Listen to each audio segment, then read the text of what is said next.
लाडकी बहीण योजना जे राज्य सरकारची आता सुरू झाली आहे, ते जे पैसे आहे हे आदिवासींच्या बजेटमधले 7,000 कोटी वळते करण्यात आले आहे. कसं बघता? एकदम खरी गोष्ट आहे. आदिवासींच्या बजेटमध्ये कमी केले. तुमची नगरपालिका, महानगरपालिका यांचे डेव्हलपमेंटचे पैसे वळवले. तुम्ही महानगरपालिकेच्या सीओना जाऊन विचारा, महानगरपालिकेच्या अधिकाऱ्यांना जाऊन विचारा. हे सर्व पैसे त्यांनी वळवले आहेत. आणि एक अजून सांगतो, ही लाडली बहीण योजना यांनी जी चालू केली ना, या भारतीय जनता पार्टीला कोणती लाडली बहीण असो का लाडला भाऊ असो, हे फक्त लाडल्या खुर्चीसाठी फक्त चालू आहे. हे फक्त त्यांनी जी तरतूद केली आहे 46,000 कोटीची आहे तरतूद. संपूर्ण तुम्हाला योजना राबवायची असेल तर फक्त काही महिन्यासाठी ही योजना भारतीय जनता पार्टी राबवणार आहे. इलेक्शन आहे तो म्हणतो योजना राबवायची. 2-3 महिने महिलांना लाभ द्यायचा. इलेक्शन झालं की राम राम. काही लाडली बहीण नाही, काही लाडला भाऊ. त्याच्यामुळे आता जेव्हा विधानसभेच्या निवडणुका होईल त्यावेळेस 100% महाविकास आघाडीचं सरकार महाराष्ट्रामध्ये येणार आहे. या गोंदिया भंडारा जिल्ह्यामध्ये आमचे जे हक्काच्या 3 जागा आहेत,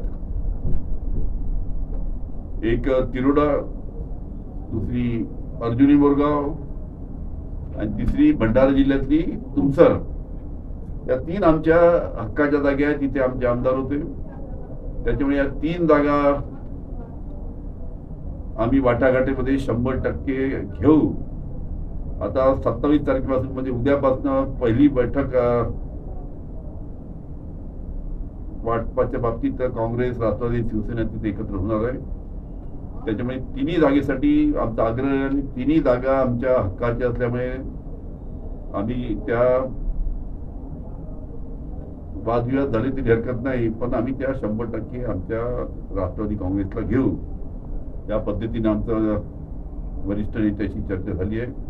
त्याच्यामुळे तुमसरची जागा ही 100% राष्ट्रवादी काँग्रेस लढवेल. या पद्धतीचा आमचा प्रयत्न त्यांच्या जाईल आणि ती जागा आम्ही हक्काने घेऊ. आपल्याला कल्पना आहे की ज्या पद्धतीनं पवार साहेबांच्या बरोबर अनेक नेते, त्यानिमित्तानं अनेक मोठे मोठे नेते, अनेक मतदारसंघातले इच्छुक लोक आज आमच्या पक्षामध्ये येत आहे. ज्या पद्धतीनं पवार साहेबांचं नेतृत्व आहे त्या नेतृत्वाकडे पाहून लाईन लागली आहे आमच्या पक्षामध्ये येण्याची. पण हे असताना सुद्धा जे आम्हाला काही सोडून गेलेत त्याच्यातले सुद्धा काही नेते अनेक त्याच्यामध्ये इच्छुक आहेत. पण आम्ही काही सर्वच नेत्यांना त्यामध्ये घेणार नाही. त्यामुळे आम्ही थर्मामीटर लावू, पाहू कोण योग्य आहे कोण नाही. कोणी जास्त मधल्या काळामध्ये खूप तोंड उघडलेत आमच्याकडे गेल्यानंतर. हे सर्व पाहून आम्ही योग्य तो निर्णय घेऊ. आमदाराला 50-50 कोटी रुपये देऊन त्या तुम्ही फोडलं. आता तेच तुम्ही राजकारण 2.5 वर्षापासून काही पक्ष फोडाफोडीचं राजकारण करण्यासाठी, काही पक्ष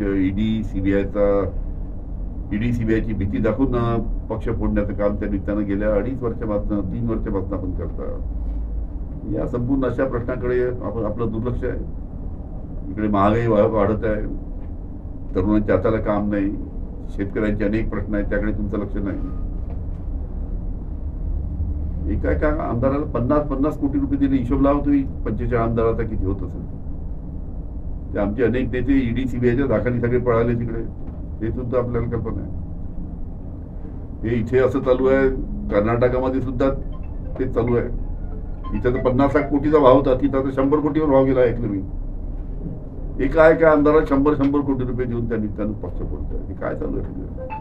अशा पद्धतीचं राजकारण कधी महाराष्ट्राने पाहिलं नाही.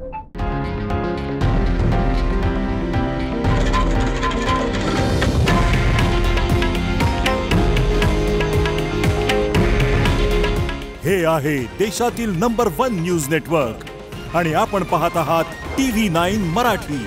काळजी तुमची, हित महाराष्ट्राचं.